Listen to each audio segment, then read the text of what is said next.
You know, modern luxury cars have a dirty little secret. Turns out a lot of them are financial hand grenades once the warranty runs out. And now we've got the data to prove it. The 2026 Warrantywise Reliability Index has analysed 1.6 million UK repair records to reveal the most reliable and least reliable used cars in Britain, and the results are brutal. While tiny Japanese hatchbacks are quietly surviving the apocalypse, some luxury SUVs are generating repair bills bigger than the value of the actual car. One topped £44,000, yep, 44 grand. I mean, you could actually buy an entire 2012 Porsche 911 Carrera for that money. So let me give you the full top 10 and, more importantly, the bottom 10 right after this. A brown car guy.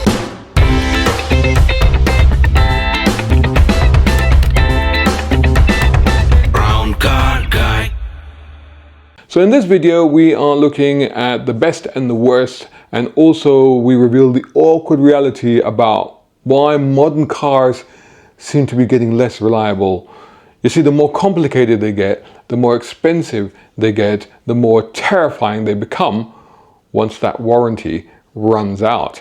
And now we have proof, and the proof is based on a massive 1.6 million repair data points from cars aged between 3 and 15 years old here in the UK. Some cars turned out to be dependable little heroes, while others, well, let's just say some luxury SUVs have the durability of a chocolate teapot on a stove in the desert in July.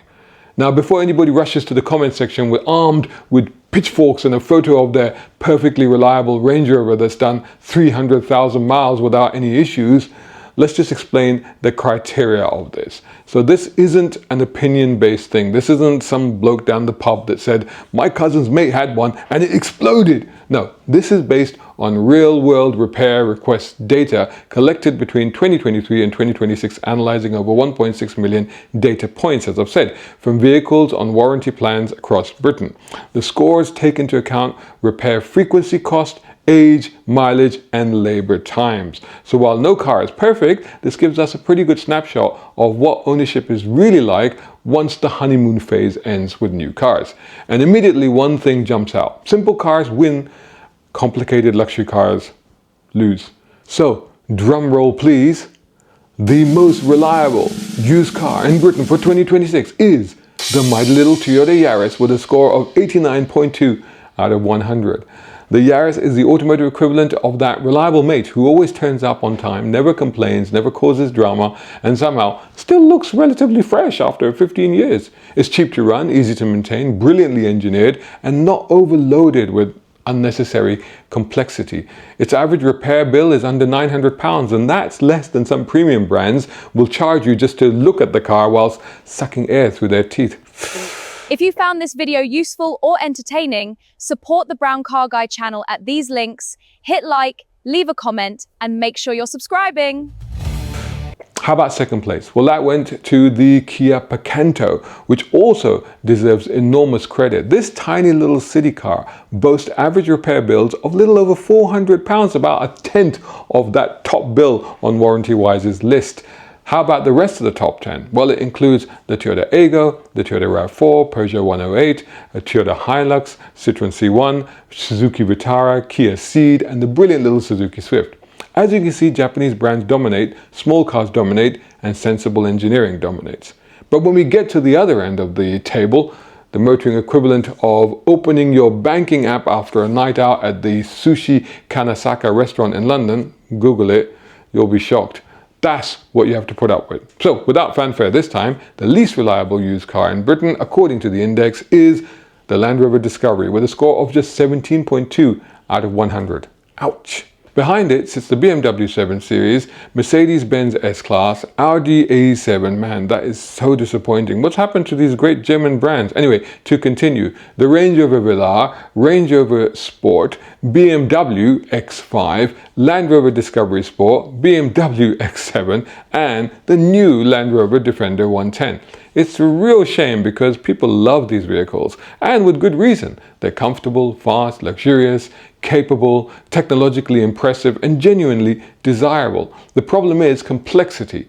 Modern premium cars are packed with electronics, emission systems, sensors, adaptive suspension, cameras, and enough computing power to launch the next mission to the moon. That's all brilliant when everything works.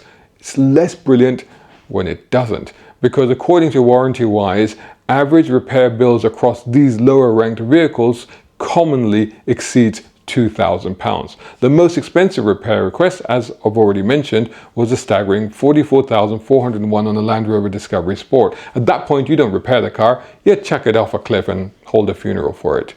What's particularly interesting is that when these issues appear, most of those vehicles were around 6 to 7 years old. Think about warranty periods. So it seems that they become financially dangerous as aging used cars. You're effectively adopting a retired Olympic athlete with knee problems and an expensive doping habit.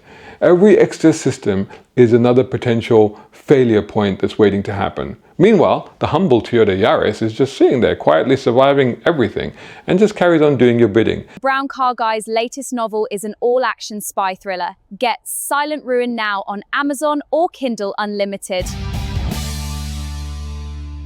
The thing about SUVs is that they are heavier, harder on suspension, harder on tires, harder on brakes, so ownership costs can also become savagely expensive once age catches up with them.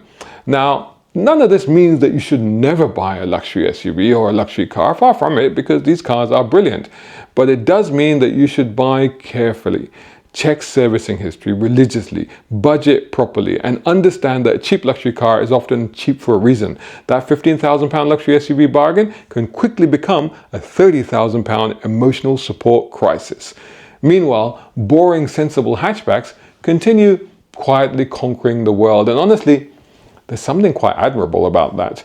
The problem is that these days, motorists are being hammered from all sides with costs.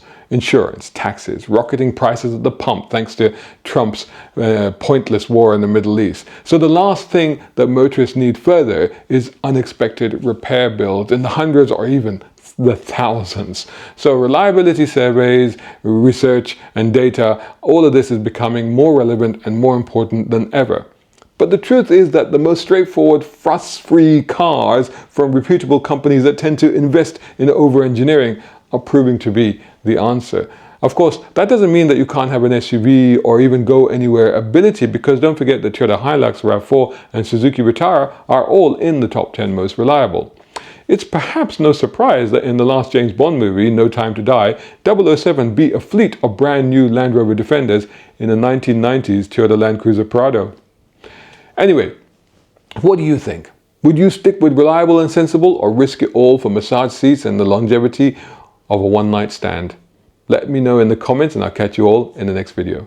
Want your brand in front of genuine car enthusiasts and a loyal motoring audience? BrownCarGuy reaches over 40,000 YouTube subscribers and hundreds of thousands of passionate viewers with credible motoring news, views, and reviews. From supercars to classics, industry insight to amazing motoring stories, this is trusted automotive content with real engagement. So, want your logo here? Sponsor the channel today.